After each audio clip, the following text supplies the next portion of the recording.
Payment तो successful cut चुकी है, लेकिन अभी तक आंसर बुक की फोटोकॉपी बच्चों की नहीं आई है। कुछ बच्चों ने 21 तारीख को अप्लाई करा था फॉर्म, कुछ ने 22 तारीख को, कुछ को 50 घंटे हो गए, कुछ को 80 घंटे तक हो गए हैं, लेकिन अभी तक उनकी आंसर बुक की फोटोकॉपी नहीं आई है। ऐसा क्यों हो रहा है, आज की वीडियो में हम आपको पूरा बताएंगे और ये भी बताएंगे कि जो आपकी आंसर बुक की फोटोकॉपी है ये आपकी कब आएगी, किस समय पर आएगी। देखिए, हम आपको बता दें, जो आपकी आंसर बुक की फोटोकॉपी है, सबसे पहली बात तो वो आपकी इस पोर्टल पर आएगी जो आपको स्क्रीन पर दिख रहा है ना, जहां से आपने फॉर्म फिल करा था, इसी पोर्टल पर जो आपकी आंसर बुक की फोटोकॉपी है वो आएगी। और फोटोकॉपी चेक करने के लिए कि हमारी आई है या नहीं आई, आपको यहाँ पे ये दिख रहा होगा स्टेटस आंसर बुक का, दिख रहा है ना, ये आपको इस पर क्लिक करना है। जैसे ही आप इस पर क्लिक करते हैं, आपके सामने ये वाला पेज यहाँ पर ओपन हो जाता है। इस पेज में आपसे जो जो चीजें मांगी गई आपको वो डालनी है और फिर प्रोसीड पर क्लिक करके ये देखना है कि आपकी फोटोकॉपी आ गई है या नहीं आई।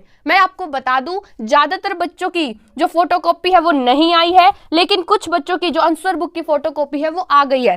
देखो, सबसे पहले तो कि क्यों नहीं आई ये बताने से पहले तुम्हें यहाँ पे है ना एप्लीकेशन नंबर डालना है अपना। और एप्लीकेशन नंबर तुम्हें कहाँ मिलेगा, जब तुमने फॉर्म फिल करा था तब तुम्हें एक एप्लीकेशन नंबर मिला था। अगर तुम्हारे पास वो नहीं है तो भी तुम्हारा काम बन जाएगा, मैं बता दूंगी कैसे निकाल सकते हो। लेकिन यहाँ पर तुम्हें तुम्हारा एप्लीकेशन नंबर डालना है, फिर रोल नंबर और फिर एडमिट कार्ड आईडी, और लास्ट में तुम्हें प्रोसीड पर क्लिक करना है। इसके बाद तुम्हें देखना है कि तुम्हारी स्क्रीन पर क्या आ रहा है। कुछ बच्चे हैं जिनकी तो आंसर बुक की फोटोकॉपी वहां पर दिखा रहा है, लेकिन ज्यादातर बच्चे ऐसे हैं जिनको दिखा रहा है येट अपलोडेड। तो ऐसा क्यों है कि हमने तो भैया 21 मई, 22 मई, 50 घंटे हो गए, 80 घंटे हो गए, लेकिन कुछ बच्चों की आई जा रही है और कुछ बच्चों की नहीं आ रही है। तो मैं आपको बता दूं, एक्चुअली में क्या है, इस बार जो सर्वर है ना, इस बार उस पर ज्यादा लोड है, क्योंकि इस बार जो स्टूडेंट्स है वो काफी ज्यादा है पिछले के मुकाबले। क्योंकि जैसा कि हम जानते हैं, अब की बार सीबीएसई ने थर्ड पार्टी से चेकिंग करवाई थी, जिसकी वजह से बच्चों का रिजल्ट खराब हो गया। और ज्यादातर नहीं, मतलब लगभग यूं ही लगा लो, अब सभी बच्चे ये फोटोकॉपी मंगवाएंगे और ये देखेंगे कि हमारी कितनी क्या गलती हुई। तो अब सीबीएसई पर बर्डन ज्यादा हो गया, अपलोडिंग का काम ज्यादा हो गया, क्योंकि लगभग सारे स्टूडेंट ही फॉर्म फिल कर रहे हैं। तो जिसकी वजह से क्या हो रहा है यहाँ पे, जिसकी वजह से यहाँ पे प्रॉब्लम आ रही है अपलोडिंग में। लेकिन आप चिंता मत करो, देखो मैं आपको साफ साफ बता दूं,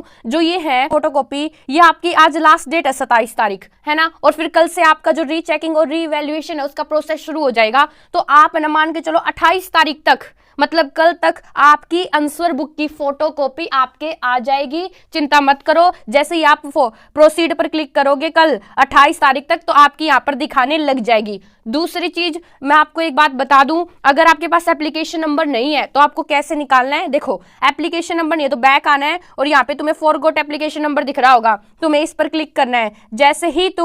जैसे ही तुम इस फॉरगॉट एप्लीकेशन नंबर पर क्लिक करोगे, तुम्हारे सामने एक और पेज ओपन होगा। इस पेज में तुमसे डिटेल्स मांगी जा रही हैं कि अपनी क्लास सेलेक्ट करो। जैसे तुम क्लास 12th में तो क्लास 12th सेलेक्ट कर देना, फिर रोल नंबर डालो, फिर तुम्हारा स्कूल नंबर डालो अगले बॉक्स में। और जो प्राइवेट स्टूडेंट है, प्राइवेट स्टूडेंट का मतलब होता है कि जो जिन बच्चों ने ओपन से ले रखा था, है ना, जो स्कूल में नहीं जाते थे लेकिन पेपर देने जाते थे, उनको 5 बार नो डालना है, जैसे यहाँ पे तुम्हें दे रखा है। इसके बाद तुम्हें नीचे वाले बॉक्स में डालना है एग्जाम सेंटर नंबर, और फिर लास्ट में डालना है तुम्हें एडमिट कार्ड आईडी, और लास्ट में प्रोसीड पर क्लिक करना है। इसके बाद तुम्हारे सामने तुम्हारा एप्लीकेशन नंबर आ जाएगा और उस एप्लीकेशन नंबर से चेक करो कि तुम्हारी आंसर बुक की फोटोकॉपी अभी तक आई है या नहीं आई। लेकिन मैं तुम्हें बता दूं, तुम्हारी 28 तारीख तक तो कंफर्म आ जाएगी, क्योंकि उसी के बाद तो तुम्हारा रीचेकिंग और रीवैल्यूएशन का फॉर्म स्टार्ट होगा। मैं तुम्हें एक बात और बता दूं, सीबीएसई को क्या करना चाहिए था, सीबीएसई को ना जल्दी से जल्दी अपलोड करना चाहिए था, क्योंकि अभी बच्चे चेक भी करेंगे कि हमारी क्या गलती दे रखी है क्या नहीं दे रखी। फिर इन्होंने लिमिटेड टाइम कर रखा है कि आप इतने टाइम से इतने तक ही, मतलब कि इतनी डेट से इतनी डेट तक ही आप रीचेकिंग और रीवैल्यूएशन का फॉर्म फिल कर सकते हो। तो ये इनकी गलत बात है। ऊपर से पेमेंट भी इतनी ज्यादा ले रहे हैं, 700 रुपए ले रहे हैं, मतलब क्लास 12th के स्टूडेंट से, और 10th से 500 लेंगे। अब 700 रुपए ले रहे हैं, तो कई बच्चों ने तो मान लो 5 सब्जेक्ट का अगर किसी ने भर दिया तो पूरे 3500 रुपए हो गए। अब 3500 रुपए जो है हवा में तो आते नहीं है, बच्चों को टेंशन तो हो ही जाती है, पेरेंट्स को हो जाती है कि भैया 3500 रुपए, 700, किसी ने 2 के भरेंगे तो 1400 रुपए भर दिए, लेकिन अभी तक आंसर बुक की फोटोकॉपी नहीं आई है। तो टेंशन होना जायज सी बात है। लेकिन मैं आपको बता दूं, 28 तारीख यानी कि कल तक आप सबकी आंसर बुक की फोटोकॉपी आ जाएगी। और अगर फिर भी आपको कोई दिक्कत आती है तो मुझे बताओ। एक चीज और, आप एक बार ये देख लेना कि आपकी पेमेंट सक्सेसफुल है या नहीं, क्योंकि कई बार क्या होता है ना कि जो हमने प्रोसेस करा है पूरा, मतलब हमने फॉर्म फिलिंग की है, उसमें कुछ ना कुछ दिक्कत आ जाती जाती है, जिसकी वजह से कभी आंसर बुक की फोटोकॉपी आप तक ना पहुंचे। मैं आपको एक बात बता दूं, पेमेंट चेक करने के लिए कि आपकी पेमेंट सक्सेसफुल कट चुकी है या नहीं, आपको यहाँ पे चेक फी स्टेटस दिख रहा होगा, इस पर आपको क्लिक करना है। जैसे ही आप इस पर क्लिक करोगे आपके सामने ये पेज ओपन हो जाएगा। यहाँ पे अपना एप्लीकेशन नंबर डालो, बता तुम्हें दिया ही कि अगर तुम भूल गए हो एप्लीकेशन नंबर तो तुम्हें कैसे निकालना है।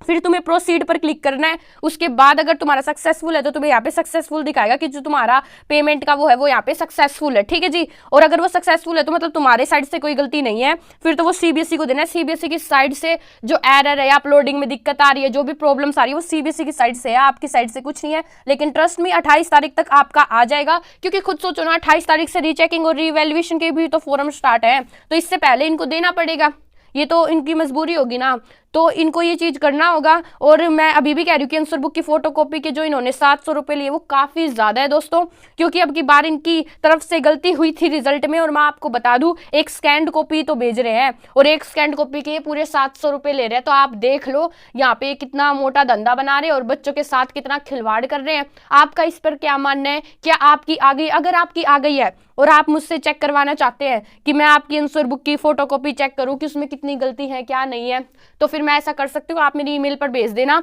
मेरी जो ईमेल आईडी है वो मैं डिस्क्रिप्शन में दे दूंगी, ठीक है। उस पर मुझे सेंड कर देना अपनी आंसर बुक की फोटोकॉपी जैसे ही आपके पास आ जाएगी। और मुझे बताओ, अगर जिस बच्चे की आई है ना, ऐसे कहा जा रहा है कि कुछ बच्चों की आ गई है, तो आप है ना प्लीज कमेंट में बताओ, ताकि और बच्चों को सेटिस्फेक्शन हो कि हाँ आ रही है। और आपके जिनकी नहीं आई है, चाहे उन्होंने 21 को अप्लाई कराओ, 22 को अप्लाई कराओ, टेंशन मतलब बिल्कुल भी तुम्हारी आ जाएगी, क्योंकि तुम्हारी साइड से कोई गलती नहीं है, तुम्हारी पेमेंट सक्सेसफुल है, तुमने सही से फॉर्म भरा है। अब वो सीबीएसई की तरफ से है कि वो टाइम से निकाले, उसी के बाद, क्योंकि तुम रीचेकिंग और रीवैल्यूएशन का भी तो भरना है, तो उसके लिए पहले तुम्हें पूरा जो पेपर है वो चेक भी तो करना होगा, है ना। तो टेंशन मत लो। और तुम बताओ, अगर तुम्हें और भी कोई डाउट हो या कोई भी चीज हो तो तुम मुझे कमेंट में बता सकते हो, तुम्हारी दीदी तुम्हें सबसे पहले बताएगी। और सीबीएसई से रिलेटेड जितनी भी न्यूज आ रही है, जितनी भी अपडेट आएंगी, तुम्हारी दीदी तुम्हें सबसे पहले बताएगी। तो तुम चैनल को सब्सक्राइब कर सकते हो। आज के लिए बस इतना ही, धन्यवाद।